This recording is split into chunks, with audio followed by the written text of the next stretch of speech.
This season of Truly Independent is supported by the Help Them See Foundation. Help Them See is a nonprofit dedicated to supporting feature films that inspire faith, hope, and connection. By partnering with filmmakers, the Help Them See Foundation brings meaningful stories to life and shares them with audiences worldwide, making a lasting cultural impact through the power of cinema. Learn more and discover how you can be part of the movement by visiting helpthemseefoundation.org. Welcome to Season 3 of Truly Independent. I'm Garrett Batty alongside my co-host Daren Smith. Each week, we'll go in-depth with guests, industry experts, and we'll even share our own experiences, all with the goal of demystifying the independent film process. This season, it's all about the script, from the first spark of an idea to a polished final draft, breaking it down for scheduling, budgeting, and ultimately shooting. We'll walk through every step it takes to get from page to production. Welcome to Truly Independent. Hello. Welcome to another episode of Truly Independent. Daren, nice to see you again. Always good to be seen and great to see you as well. Man, oh man. Is this the last episode of 2025, Garrett? It's certainly the last one we are recording. Oof. I would imagine that this is going to be released sometime in the new year. But yes, it is the last one we record. And what a year it's been. Seriously, it's been nutty. I'm a little in shock that it is the end of the year already. Like, I know that Christmas just happened. I know that Thanksgiving was last month. But like, how are we here already? It feels like we should be in April or May. It's been a speedy year, and yeah, it's been a good year. We've got a lot done. I'm excited to talk about different movies that maybe we've seen this year that are standouts, and that's a new topic that we didn't discuss pre-show. But and then also to talk about some goals for the coming year that independent filmmakers can make or set, or that we can set, that kind of might help us continue to create and continue to have positive experiences with independent film this year. Yeah, it's always good to kind of think back on the year that you just had, and the end of the year is a good time to do that rather than like August or something. You know, especially this week between Christmas and New Year, I always find it to kind of be a weird like limbo flex time of like some people want to meet and I'm like, no, I don't want to do that this week. I want to do my own thing. I want to focus on what did I learn and what am I doing in 2026 and getting set up strategically for it and all that stuff. Someone pinged me yesterday and was like, can we do lunch this week? I'm like, no, that sounds terrible. Really? Not because of them. Like, I do want to have lunch with them. It's not this week. And so I do like that we're in that same mindset of like, okay, what are the takeaways from this year? And also, what are we thinking about? And what are maybe some goals that can be extracted from our conversations over the last 52 weeks to say, what can you do to set up 2026 to be a really great year?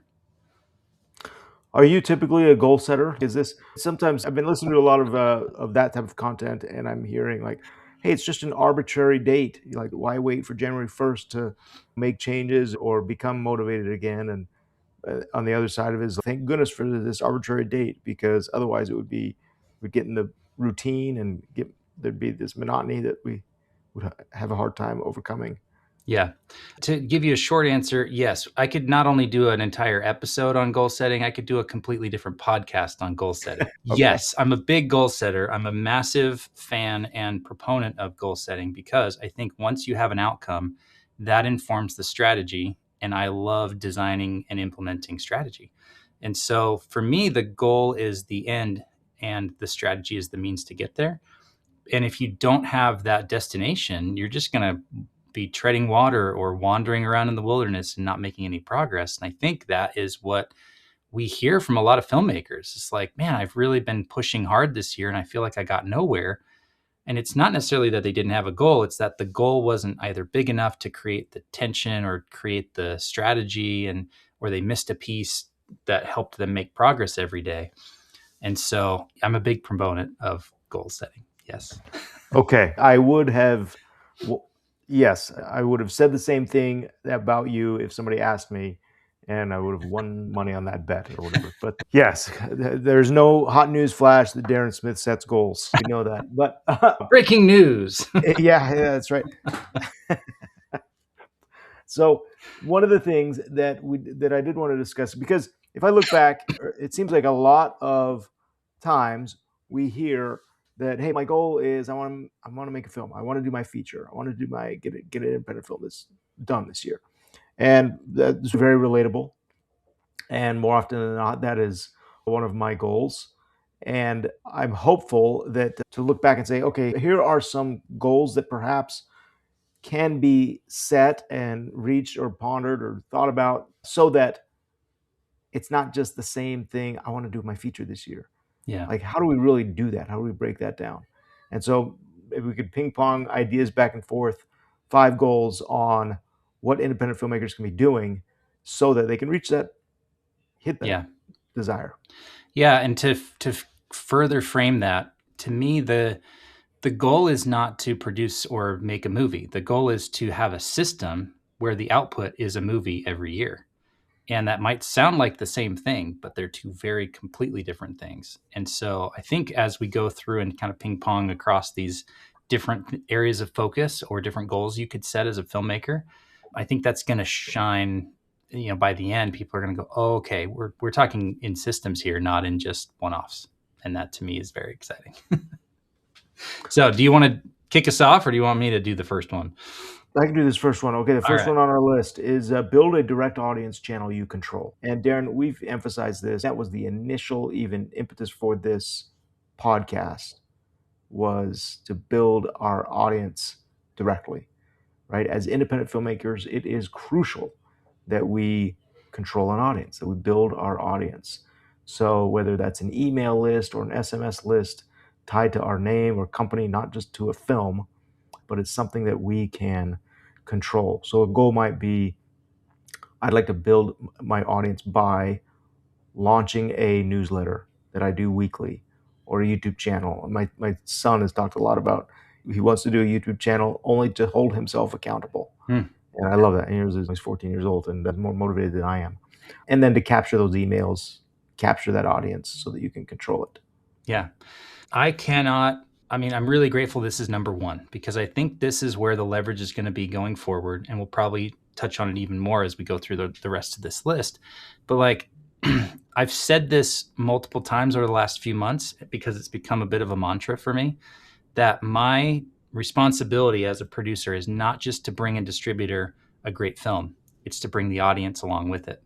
And because I've had these conversations with distributors, and all they want is a sure thing.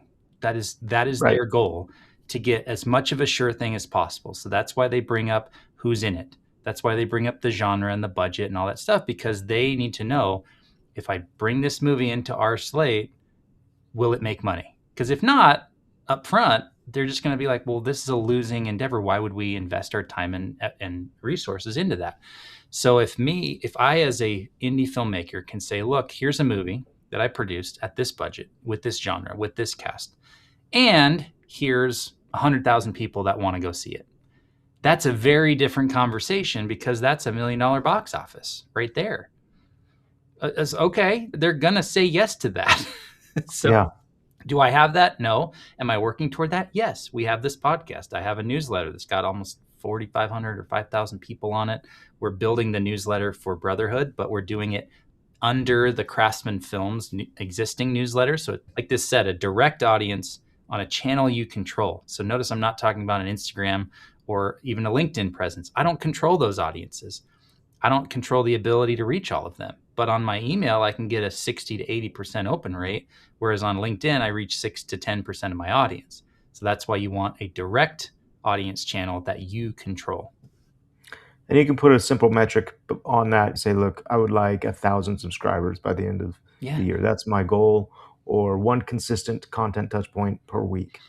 Like, that's what I'm going to do. That's what I can control to build an audience, so that when I do my feature, I approach a distributor with an audience. Yeah, it's a great way to do it. Yeah, I think it's going to be really key. And the sooner you start, the better. And I also think it's important, like it said, like you said, we're not doing it per project. We're doing it for ourselves and our companies, so that people are associating us or with us and building relationships with us, not some faceless movie Instagram page. So I think that is the way to go to build personal brands, not business brands. And there's lots of data and research that shows that that's the smart way to go. All right. Very cool. So I'm already sensing the feedback from the audience of like, this is too much. I can't do it all. Well, here's number 2. We're only one goal into a list of 5 that we have for you guys today. So, And as far as too much, that's an hour a week, guys. Yeah. Like, if that is too much, probably not in the right business. Yeah. Like, it's an hour a week to send an email out. Yeah. Which I'm more talking to myself because that is my goal. Come on, it's an hour a week, Garrett. Just do it. Yeah. No, it's very true. And no one else is going to do it for you. This Right. is the So, truly independent podcast. This is the so guys, assumption so that yeah, you are a so company listen, of one. So all of this go to is 3 within Coin that. Pro, sign up for the email, the weekly email, and maybe I'm doing that, publicly committing to send out the weekly email to build the 3 Coin Pro list. Yeah. And I would add, it's not just sending it out, it's getting more people to know about it every week as well. So there has to be 2 mechanisms. One, that's your output system of here's where I'm going to sit down and spend Okay, 30 now it's too minutes much. doing that. And here's split it into 30 minutes. It's still just an hour a week, Garrett. 30 minutes of Okay, writing, okay, 30 okay, minutes of okay. marketing. How about that? That's right. That's right. All right. So number 2 is develop at least one project with distribution in mind. So we talked about this last episode, right? You're developing with distribution in mind. You're not thinking, I'm going to go make a movie and then I'm going to think about distribution. No, you need to start thinking about it up front. And if you missed last week's episode, go listen to it or watch it because we did a deep dive on it. So what this looks like is that before you're even like hiring people and spending money, you're thinking about who's the target distributor or even platform. But I really like the idea of thinking about a distributor before you even finish the script. If you're a producer, if you're a writer director, and you're talking to each other about doing this project together, the conversation of who should distribute this is at the same time as what is this movie? It's that early. And why that matters is because if you're not thinking about the distributor, if you're not thinking about the budget, if you're not thinking about the market and who you're going to reach and how you're going to reach them and the core audience for this thing, you're missing like half of the success of the movie is the marketing. And if you can't bring yourself to start thinking about that early enough, you're really doing yourself and the movie a disservice. And we've seen it time and time again. When we've talked to distributors and the movie's done and they say, oh, I wish you called me earlier. I would have informed this decision, or we would have maybe tweaked this scene or this character or whatever. And it's too late at that point because the movie's already in the can. It really matters because the indie films that work are the ones that aligned with what the reality is in the marketplace. And if you're disconnected from that, you're trying to have success in a way that's like extremely harder, exponentially harder than if you actually aligned with what's going on in the marketplace. You're hoping for an accident. Yeah. Like, hey, we're going to hope that this accidentally succeeds rather than engineering its success and kind of securing that, ensuring that a little bit more. Yeah. And at Sundance each year, on the first day of Sundance, there are news articles that come out and say such and such sold at Sundance. And I'm thinking, wait a minute, the movie just barely screened at Sundance. And now the distributor, like, there's not even time for a meeting or to take the 24 hours to think about. And oh, no, those deals are engineered. Sundance is the promotion, but I'm with it. There's no accidental success. Or if it is, great. But don't hope for that. Yeah. But I think you highlighted a really interesting strategy, which is use the festival as the marketing, as the announcement, as the PR, not where you hope for an accident to occur. I love that phrase. We should put it on a t-shirt or something. Hope for accidents. But there's nothing that says you can't talk to distributors unless you're at a festival and they're requesting a meeting. Like, you just call them. I've done that the last month, and I've had half a dozen meetings with distributors that typically you would meet at AFM or EFM or Cannes or Sundance or some festival. And they're a little shocked because not enough producers do it. Yeah. But they're also grateful because they're like, wow, I have time to look at this. You're not even going to shoot it for 4 or 5 more months. That gives me time to think about it and look at our slate and get through the holidays and all these things. Like, it's a generous act to say, I'm talking to you now 6 months out before the movie even goes into production so that you can inform some of the decisions we're making. And I've How? been adamant with them. We're not going to change the cast. We're not going to, Yeah, this budget's is what locked, it those is. kind of things. But man, if they wanted to bring in another $1 million to bring in a cast, I'd strongly consider that, because it means that they're enrolled and they've got buy-in and they've got some skin in the game. And that's what you want from a distributor. I love it. Okay, so we've got weekly contacts, or at least build your audience. And what's the goal number 2? Develop at least one project with distribution in mind. There you go. And, okay, moving on. And real quick, that one project doesn't have to be a feature. If you're saying, I'm going to develop my short film and the distribution is a YouTube channel, I'm going to use that to build an audience, great, do it. But you're engineering it, you're planning it out. Yeah, and you're working that muscle of what does it mean to have it in mind at the very beginning. And then you execute a plan instead of hoping for an accident.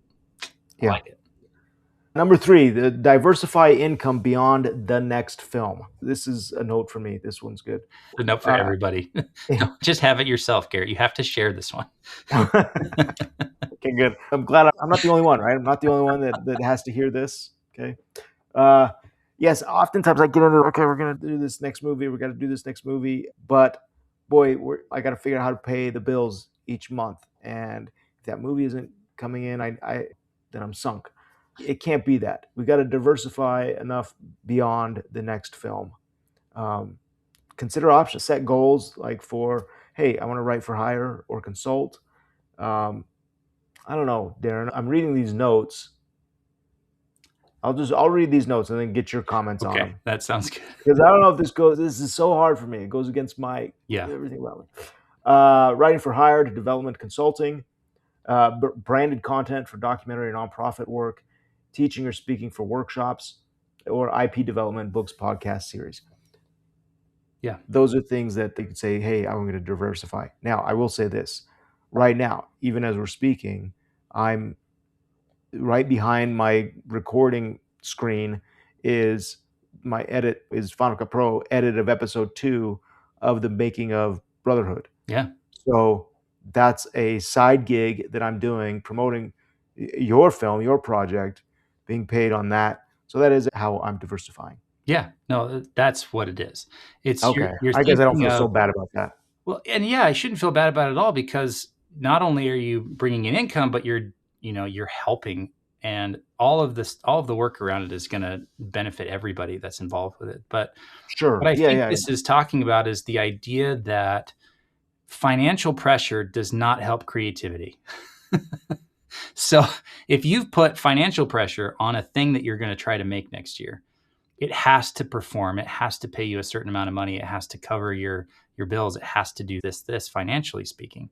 That's a lot of pressure to put on a work of art or a piece of creativity or creative output. And I spent nearly 2 decades doing that to myself, and it's terrible. And yet we do it to ourselves. And so part of this, I think, is highlighting that we are doing this to ourselves and we got to stop it. And if we can relieve some of that financial pressure by diversifying our income, it could be a part-time job. It could be something on nights and weekends. It could be whatever. And there's nothing bad or wrong or less than or any of those things when it comes to, I'm going to do this to support my ability to show up and do the creative work in my best possible way.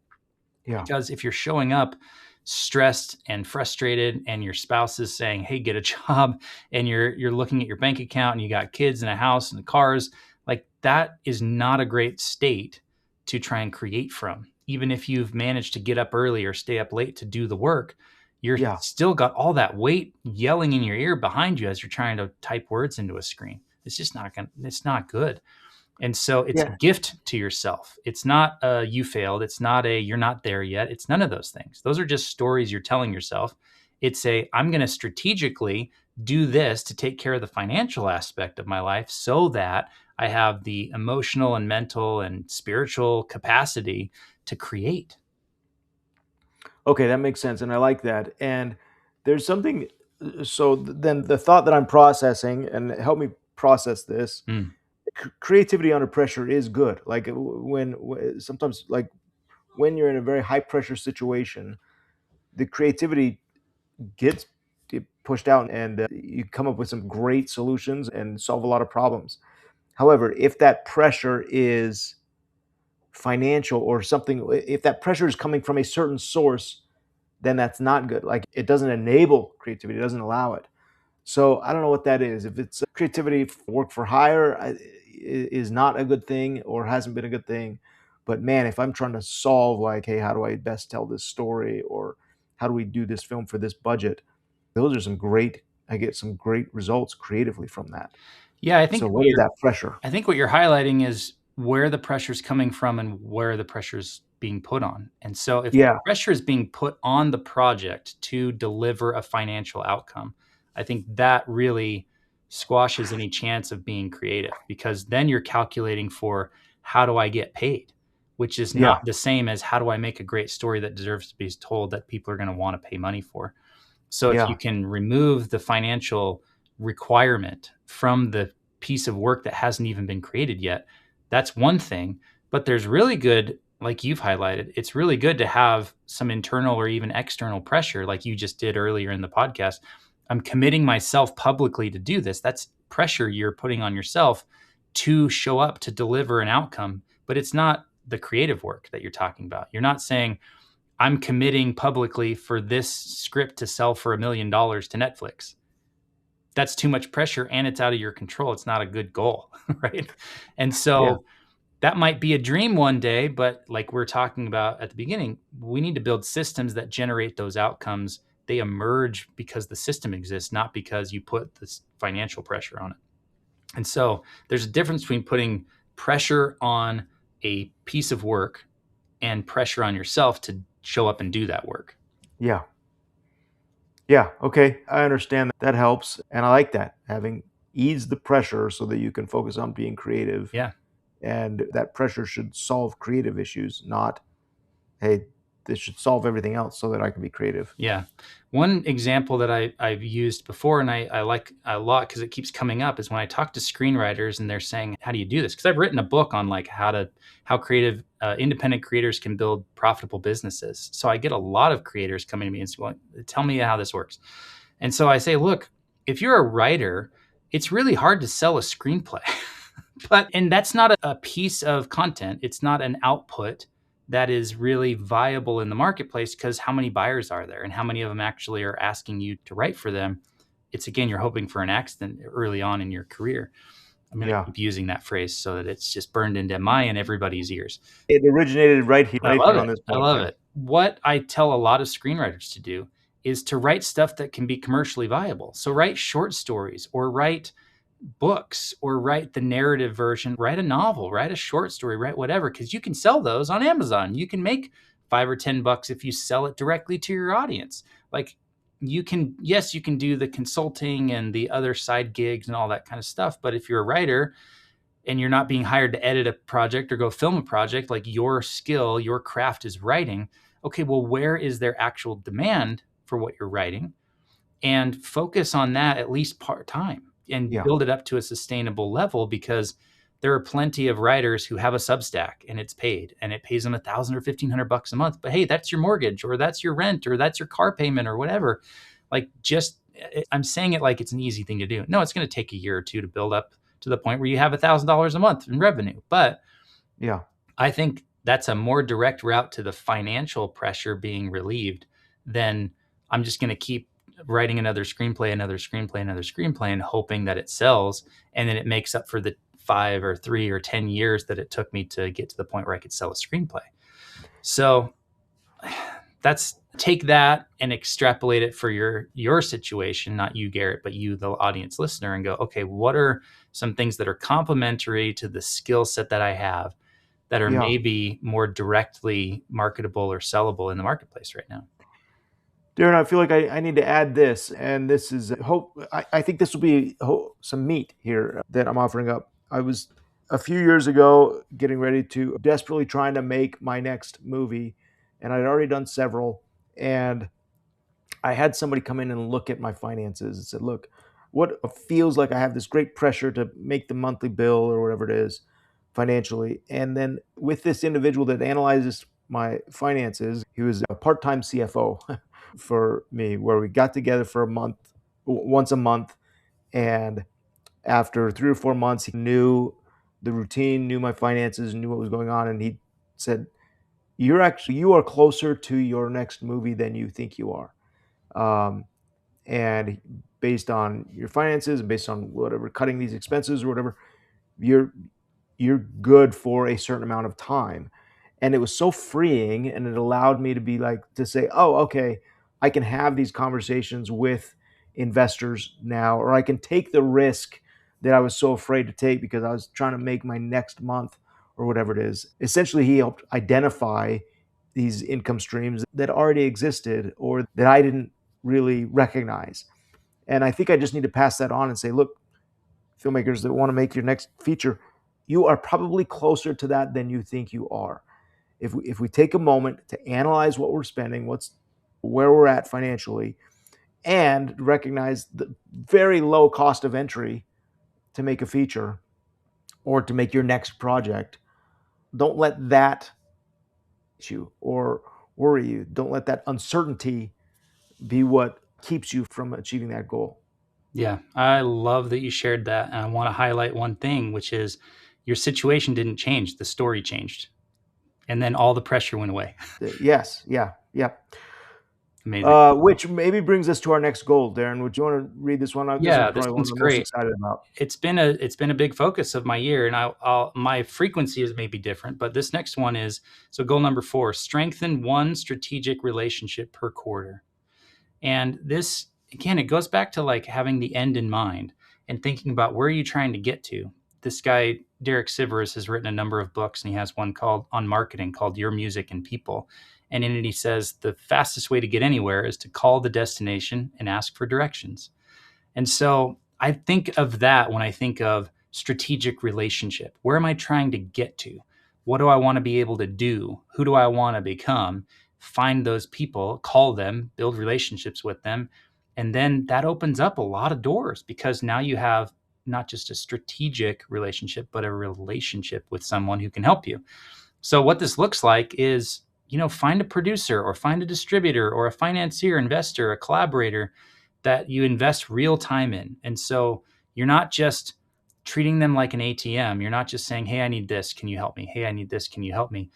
You're saying, "Hey, I saw that you posted on LinkedIn that this happened. Congrats. I don't have anything in this message that could be seen as an ask. It's literally just me keeping up with the relationship. It's saying, dude, congrats. That is awesome that that happened. I'm so happy for you. We should catch up soon if you want to include that. Or you could just say, congrats. That's amazing. I saw that happen. So this means like you're actually meeting them in person. You're like when you're in town, you say, hey, I'm in town next week. I'd love to catch up.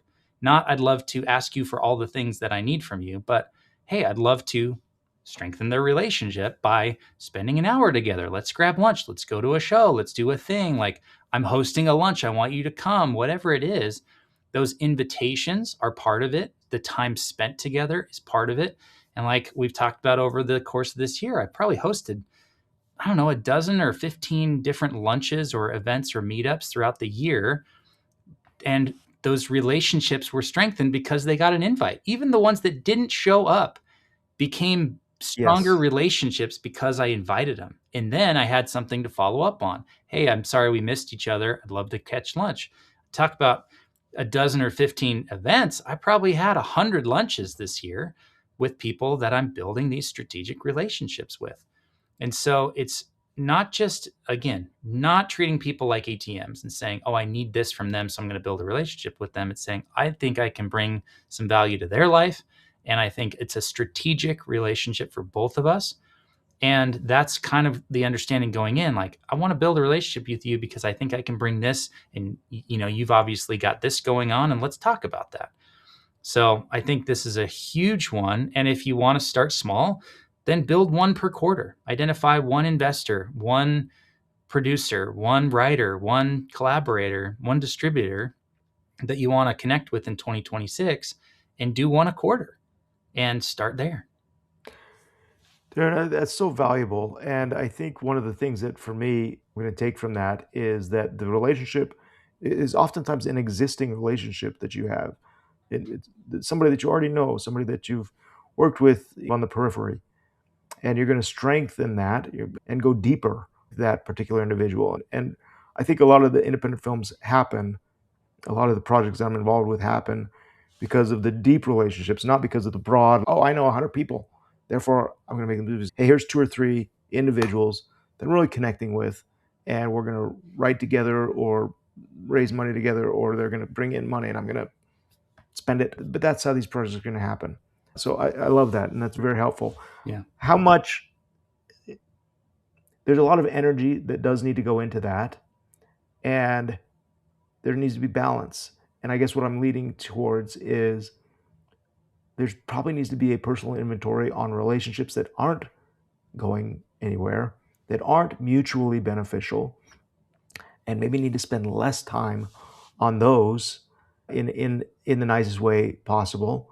But recognize that, hey, in order for these goals to be achieved, in order for me to go in the direction that I want to go, I'm going to develop, Yeah. strengthen those relationships that are going to be more beneficial to both of us. Yeah. I think doing an audit like that is super important. Let's share 2 ideas. One is that when I did an audit earlier in the year, I realized I was on my phone too much.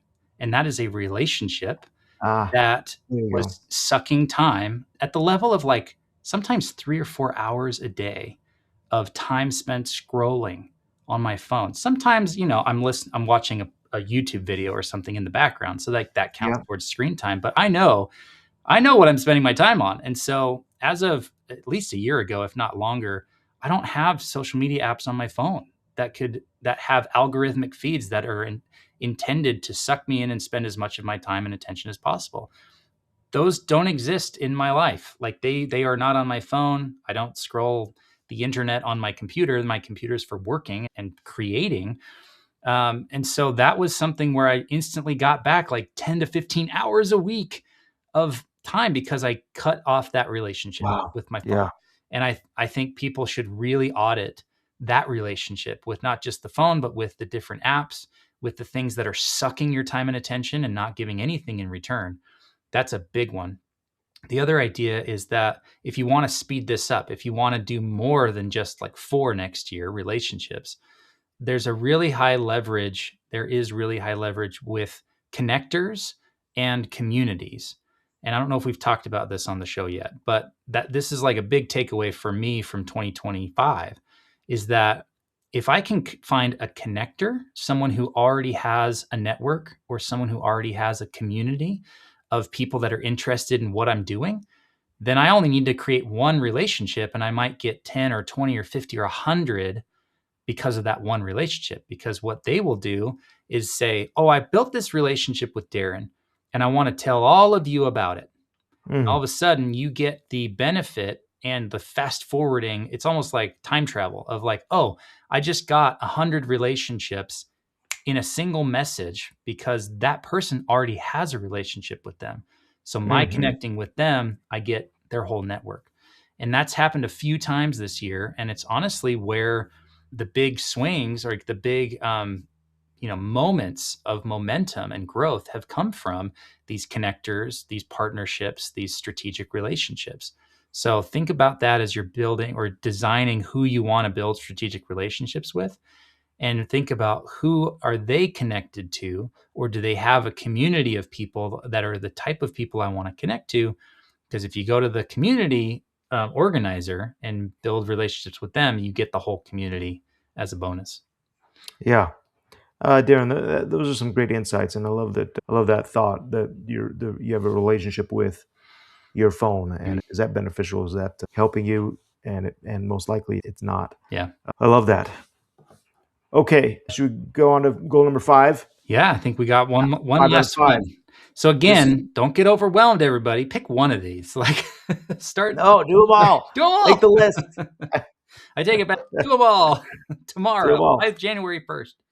Number 5 is ship something, even if it's small, right? Mm-hmm. So stay creatively and publicly active. This last year, I did a short film, and it's being distributed through Living Scriptures, and actually just made it through the Angel Guild. So it's just a little 15-minute short film. I did not do a feature. I did finish a script, but I guess the point is we need stay creatively active, ship something, get something out there in front of your audience, not just your newsletter, but something creative. Yeah. Hone your craft and keep it up. Like, you have to keep doing it, because if people see that you're going to do it, whether or not they're involved, I think that matters a lot. It brings back this concept of being inevitable. So if you're writing scripts, if you're producing stuff, if you're making it and they're not involved, they're going, oh, this guy doesn't need me, but I really want to be involved with this. So I better call Garrett. I better show up in his inbox. And that's happened for both of us this year, where it's like, oh, because of the stuff we're making and we're telling people about it, they go, oh man, he's making stuff. He's doing things. It's different than someone going, I would really like you to give me the money and permission to go make this thing. That's not a great pitch, because they're saying, well, it's 100% reliant on whether I give you this money or not. I don't like that feeling. I don't like that pressure. So no, thanks. I'd rather not. More often than not, I've had investors give money because I am already making something. Yeah. Not because I'm asking them for money. As you're making a feature, you're doing a short, you're busy, you're building momentum. People want to be a part of that. And it's an investment or crew or an audience, right? They want to be a part of the momentum that you're building. Yeah. So even those short films that you're doing and putting out there, keep doing those. Yeah.